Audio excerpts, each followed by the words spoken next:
make a little video for my deck representative I'm trying to talk to, but I can't get a Gmail to send a video, so I'm just gonna make a YouTube video. But I've been getting water in my deck toolbox here.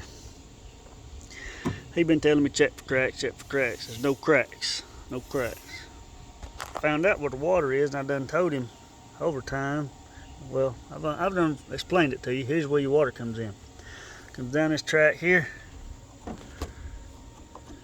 inside here, runs right over here and inside my toolbox. Right there, that's inside the toolbox.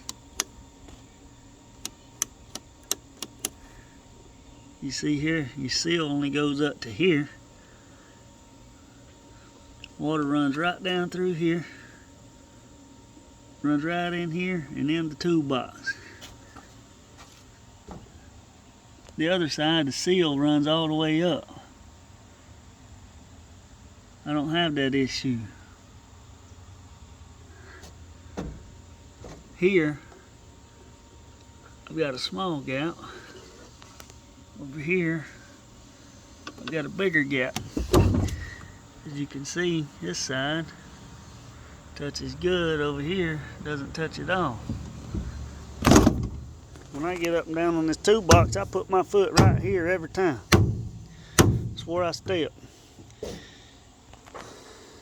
Y'all saying it's 50 pounds per square foot. Load radius. 2,000 pound box. But you can only put 50 pounds in a 1 foot square. I got a size 9 foot. So if I step right here to get on my toolbox, I've done overloaded it 170 pounds. This toolbox is junk. It's useless.